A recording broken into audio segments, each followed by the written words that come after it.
All right, Contra is back, and how could we at Retro Pocket possibly miss it? Contra.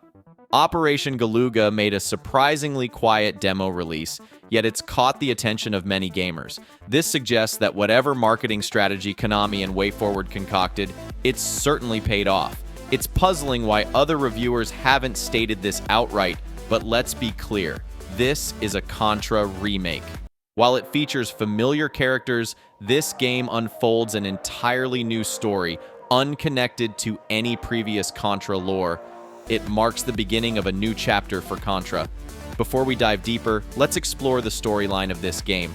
Set in the distant future of 26XX, the Galuga archipelago, a tranquil cluster of islands off New Zealand's coast, becomes the epicenter of a cosmic anomaly following a mysterious meteor shower.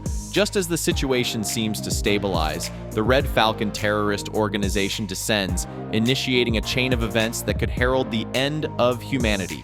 The twist? The island begins emitting strange gravity waves, suggesting a deeper, more sinister force at work.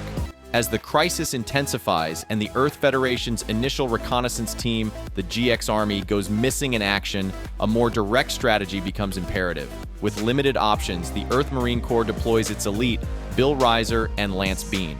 Far from ordinary soldiers, these battle-hardened veterans are charged with a mission as straightforward as it is formidable: to infiltrate the archipelago, uncover the mystery, and eliminate the threat by any means necessary.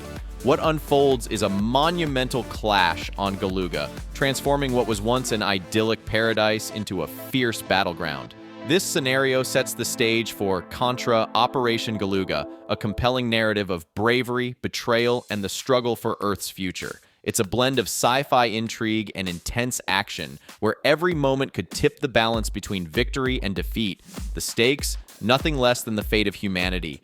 The game's impression starts right from the WayForward logo, and WF has done some remarkable work for the Contra franchise, especially when the excitement around Contra was waning. They delivered Contra 4 for the DS, and what a fantastic job they did with that game.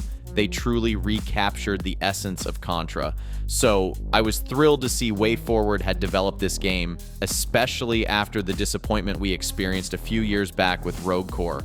That game was dreadful, to say the least. There was even a panda roaming around in that game, and I cringe a bit every time I think about it. But enough digressing, let's talk about the game. I'll say this: the game is polished, and there are no surprises. You're equipped with a set of abilities, and there's a set of enemies who behave predictably. Your character responds fluidly to your commands, and it never feels like there's anything interfering with your control over your character. And before I delve into the details of the game, I should mention that this might be the easiest Contra you've played, thanks to the numerous aids provided to you. Right at the character selection screen, you can choose perks, such as one that lets you retain weapons and another that gives a +1 HP boost, among many others.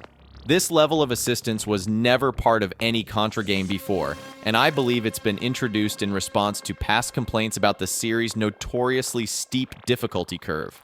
The graphics are decent, though they have a Fortnite-ish vibe, not in gameplay but in some cutscenes that feature watered-down versions of Fortnite characters, which was a bit off-putting. However, Lance Bean and Bill Riser still look incredible, reminiscent of Arnold Schwarzenegger and Sylvester Stallone. Besides the main characters, there are a few new and returning characters who are playable. Ariana is one of them, and then there's Ironside, who can use his jetpack, and the Probotectors make a comeback.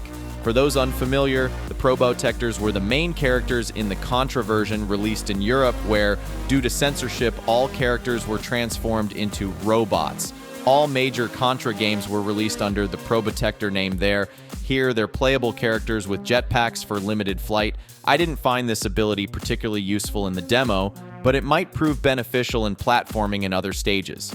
Every character can perform double jumps, and each has unique abilities. For instance, Lance and Bill can dash midair and on the ground. The new character, Ariana, can slide on the ground like Mega Man, and the Probotector characters also have their unique movement abilities. However, these abilities serve similar purposes. There's a new element that's quite interesting called Overload. Essentially, you sacrifice your weapon, and it unleashes a burst of power, scattering bullets across the screen that decimate every villain in sight. For instance, overloading your laser gun summons 2 laser dog rovers that shoot horizontally, targeting every enemy within their range. This effect varies with different guns, making overloads unique and even specific to each player. When I used overload in my playthrough, I obliterated the first boss in the demo, something I've never experienced in a Contra game on my first try. It was exhilarating, though these elements, as mentioned earlier, tend to smooth out the notorious difficulty curve Contra is known for. But I'm not complaining. I relished every moment of that boss fight, and I'm pretty sure the other bosses won't be as easy. The cutscenes feature voiceovers, but the story feels like standard Contra fare, nothing groundbreaking. However, Ariana's character description hints at a hidden agenda and suggests that magical elements, in addition to aliens, play a role in this Contra installment. I'll delve deeper into this once I've experienced the entire game. The first demo stage blends the original Contra's jungle stage with the third stage, Waterfall. We also face off against a creature from the first Contra game, now in a new, evolved form as the first boss. This seems like an incredible Contra game for handhelds, and I'm confident it will be a hit, as WayForward has ensured a balanced gameplay experience for both new and veteran Contra fans. I'm eager to speedrun this game upon its release.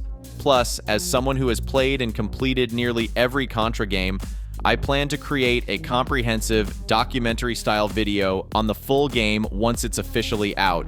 That's all for today's episode. If you liked what you saw here, drop a sub for us. See you guys soon.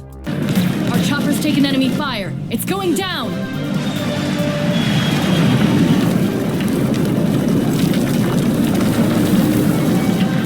That's strike one. It's all 3 by my count.